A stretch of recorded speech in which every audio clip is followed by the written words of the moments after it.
شادی کیا ہے اور ہماری کامیاب شادیاں، سیاستوں کی دھما چوکڑی اور دیگر گمبھیر مسائل پر گفتگو کے انبار میں بہت سے ایسے بظاہر چھوٹے چھوٹے مسئلے صرف نظر ہو جاتے ہیں جو انسانی زندگیوں کو نہ ختم ہونے والی اذیتوں کی نظر کر دیتے ہیں، اور ان کی پرچھائیاں، ان کا دکھ اور ان کے نشانات تمام عمر جسم اور روح پر موجود رہتے ہیں، کاندھے ڈھوتے رہتے ہیں۔ وہ بولی، عاطف تمہارے مسائل تو بہت بڑے ہیں نا، تم کب ان چھوٹے چھوٹے مسائل پر اپنے قلم کی نوک رکھو گے؟ تمہارے الفاظ تو انسانی حقوق، جمہوریت، دستور اور ایسے بھاری بھرکم لفظوں کے گرد گھومتے ہیں نا، تم کیوں کچھ لفظ مجھ پر اور مجھ جیسے ہزاروں لاکھوں انسانوں پر لکھو گے؟ ہمارے مسائل تو چھوٹے ہیں نا۔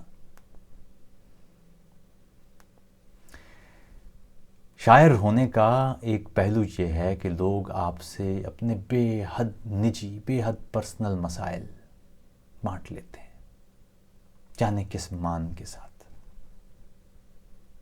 جیسے پانی کے قطرے ٹپ ٹپ کسی پتھر پر گرتے ہیں اور وہاں چھید ہو جاتا ہے، ویسے ہی وقت کے لمحوں کے قطروں کی ٹک ٹک ہمارے جسموں پر مسلسل جھریوں کے زخم رکھے چلی جاتی ہے۔ تمہارے چہرے پر جو تھکن میں نے آج دیکھی ہے نا، لمحوں کی گرد اور وقت کی ٹک ٹک تمہارے جسم پر جیسی آج ملی ہے، وہ شاید 10 برس پہلے تم سے کراچی کے ایک شاپنگ مال میں اچانک کی ملاقات میں بالکل دکھائی نہیں دیتی۔ تم تازہ تھیں، شاداب تھیں، اور تم نے کتنے خلوص سے پاس کھڑے ہو کر تصویر بنوائی تھی۔ اس وقت تمہیں یہ چھوٹے چھوٹے دکھ نہیں لگے تھے۔ ابھی کچھ عرصے قبل تم نے بتایا تھا کہ تم نے ایک بڑے پڑھے لکھے شخص سے شادی کر لی ہے، پھر اچانک تمہاری فیس بک وال پر جیسے وقت سے پہلے کی جھریاں، وقت کے لمحوں کی جھریاں آن گری۔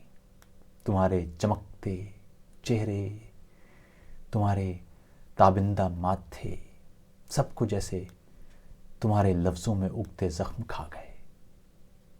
میں تمہارے لفظوں سے تمہیں پہچانتا رہا ہوں، سو تم بولتی گئیں، میں فقط سنتا رہا۔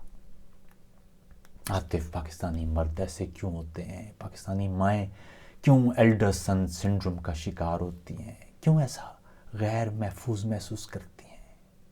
میرا شوہر مجھے میری ماں کے یہاں چھوڑ گیا، 3 ماہ سے بات تک نہیں کی، خبر تک نہیں لی۔ میں 3 ماہ سے حاملہ ہوں۔ یہ کیسا باپ ہے جس نے اپنے بچے کے پیدا ہونے سے پہلے ہی خبر گیری ختم کر دی؟ میں نے تو ایک پڑھے لکھے شخص سے شادی کی تھی۔ ایسے کئی لفظ، ایسے کئی جملے، میں فقط سن رہا تھا۔ ہوا کیا؟ بمشکل یہی پوچھ پایا۔ مجھے معلوم نہیں، میں ہسپتال سے چیک اپ کے بعد گھر پہنچی کیونکہ پریگننسی میں کچھ پیچیدگی ہے، تو میرے شوہر نے مجھ سے کہا کہ میری والدہ کو گھر لوٹنے پر بتایا کیوں نہیں تھا، سلام کیوں نہیں کیا تھا۔ میں کہتی رہ گئی کہ ڈاکٹر نے مجھے سیڑھیاں چڑھنے سے منع کیا ہے، مجھے آرام کا کہا ہے۔ میں سیڑھیاں چڑھ کر نہیں جا سکتی تھی سلام کرنے، مگر جیسے میں فقط ایک آبجیکٹ تھی، ایک سیکس آبجیکٹ، جس کا درد، تکلیف، جسم، روح، زخم، تھکن، آرام کچھ بھی عام نہیں ہے۔ کب عام ہوتا ہے؟ پھر مجھے میری ماں کے گھر چھوڑ گئے اور تب سے اب تک خبر نہیں لی، نہ ہی میری، نہ ہی اپنے بچے کی، نہ ہی میرے کسی پیغام کا کوئی جواب دیا، نہ ہی پوچھا کہ بچہ کیسا ہے۔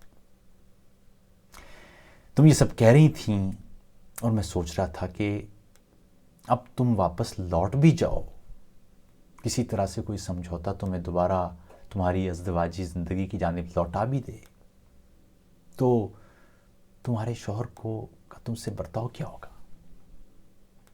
کسی شخص سے اس کا اعتماد، تکریم، وقار، حرمت سب چھین لیا جائے تو اس کے پاس غلامی کے سوا کیا بچتا ہے؟ اب وہ پڑھا لکھا انسان تمہارے منہ پر تھپڑ مارے، تھوکے، کوئی چیز اٹھا کر تمہیں مارے یا تمہیں خود کسی چیز کی طرح کسی دیوار پر اچھال دے تو اسے کیا پرواہ رہ گئی ہوگی؟ ہمارے ہاں تو کامیاب شادی کہتے ہی اسے ہیں سمجھوتوں کا بوجھ، آس پاس کے لوگوں کا بوجھ، لوگ کیا کہیں گے، اس کا شور، کسی کو کچھ برا نہ لگ جائے.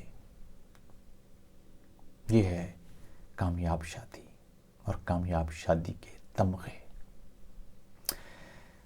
ہمارے ہاں شادی خوشی کا سامان نہیں، سمجھوتوں سے اٹی زندگی کا ایک اور سمجھوتا ہے، اور اس سے بھی بڑا دکھ کہ دوسرا کوئی راستہ بھی آسان نہیں ہے، اگر ہے بھی تو. پھر میں خود سے پوچھنے لگا کہ اگر یہ حالات شہر کے ہیں، ایک نہایت پڑھے لکھے خاندان کے ہیں، تو اس ملک کی 60-70% دیہی آبادی، اور وہاں کی شادیوں کے حالات کیسے ہوں گے؟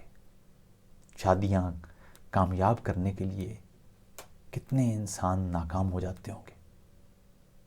شادی خوشی اور راحت کے سامان کی بجائے کیسے سمجھوتے کرواتی ہوگی؟